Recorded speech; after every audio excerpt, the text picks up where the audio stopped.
Hello student, today we will revise chapter 18 pollution of air and water. So we will revise chapter with question answer. So first question, you can see that what is cause for starting of melting of Gangotri glacier. So student, we know that the effect of global warming and due to global warming glacier of Gangotri was melting.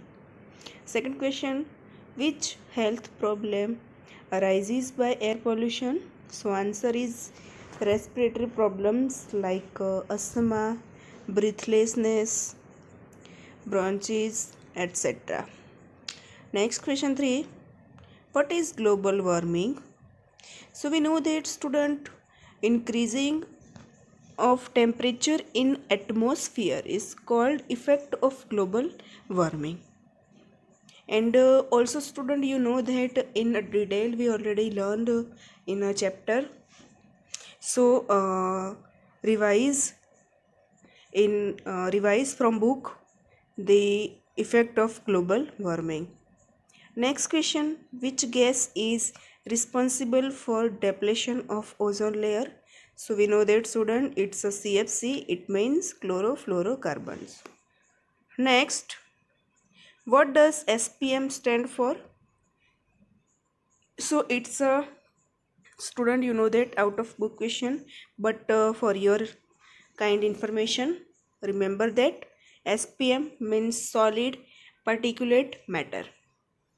Next question, what is the role of activated charcoal in purification of water? So we know that student, the role of charcoal in purification of water, so it removes finest particles suspended in water. Next, name a greenhouse gas.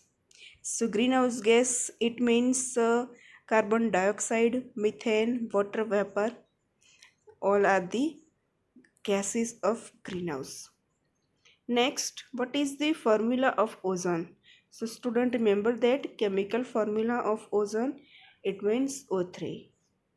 Next question, name the agents that pollute air and water.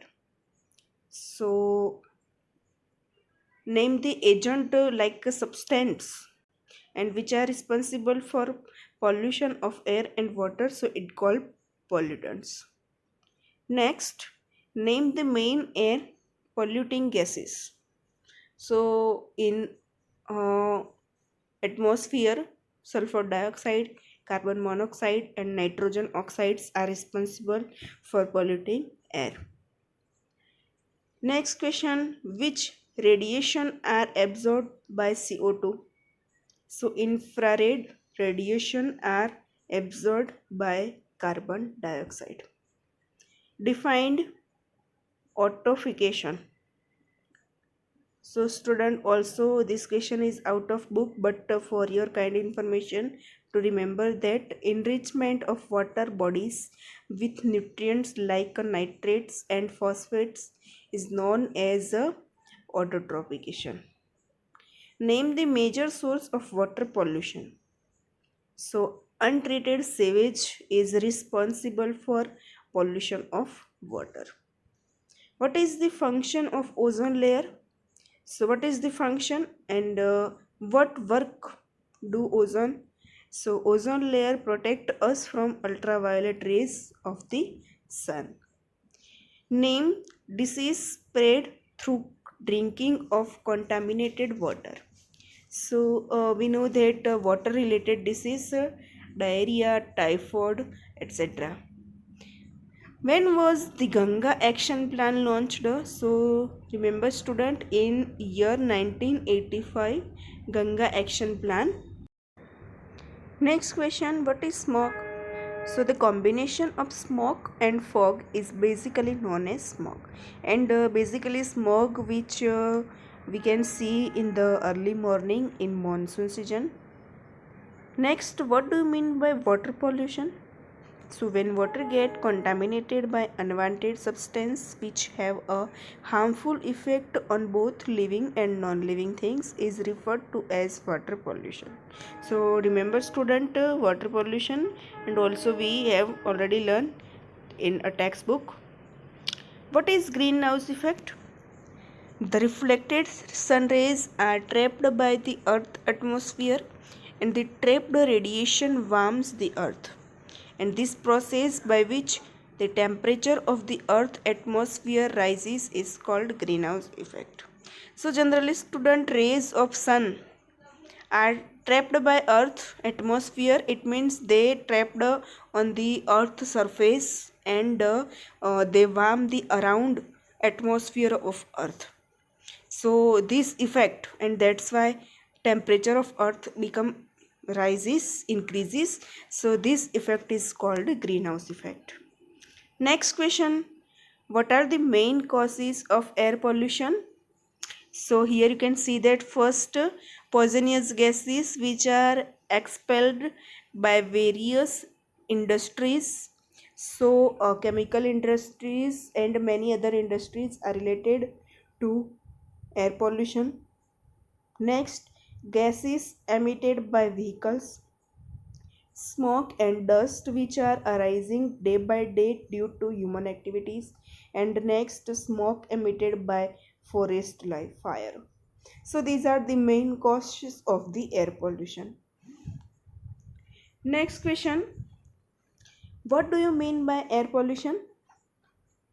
So when air is contaminated by unwanted substances which have a harmful effect on both living and non-living things, then it is referred as air pollution. So we know that student, when air is mixed with unwanted substance, like some harmful, some non-harmful, and both the living and non-living things are referred this air pollution. Next question: what are the factors that are responsible for water pollution? So student, we know that, and also we learn in chapter, water gets polluted when unwanted and harmful substances are added to the water. So sometimes student, we know that in a village or in a cities, when river is passed out, so some villagers are create some activities in water. They bathing, for animal cleaning, and many etc activities are done at the in the river. And in the cities you can see that sometimes some industries are to put dirty water in river. They also put some waste in the river, and that's why the water of rivers are polluted. Discharging of unwanted sewage into the river, leaching of chemical from agricultural practices and industries, oil spills, etc. So these are the causes for water pollution. So student, next question: what are the harmful effects of global warming? So here you can see that some harmful effects of global warming. First, it will increase the earth atmosphere, earth temperature, because it create a high temperature of earth atmosphere, and that's why earth temperature is increased. Next, increase in earth temperature may lead to rise in sea level due to the melting of glacier. If increasing in earth temperature may lead to rise in the sea level due to melting of ice of glaciers. Next, rise in sea level will flood then coastal and low-lying areas. Next, global warming may lead to extreme weather other than cold or hot extremes. And next, it may also affect many flora and fauna which are sensitive to temperature and their existence. So you know that student, we already discussed in a chapter, in a video, what is the harmful effect of global warming. So try to remember these effects. Next question: which factors decides quality of potable water? So potable water is a clear, tasteless, odorless, have no contaminants and right pH, and it has no harmful minerals or their level is too low to affect human health. So student always prefer potable water for it's a very right for our health. Next, what is global warming? So the carbon dioxide is increasing day by day and it is a warm gas which increases the temperature of earth atmosphere and is called a global warming. So student, watch this video carefully and try to understand all the question answer and also revise a chapter from the textbook. Thank you.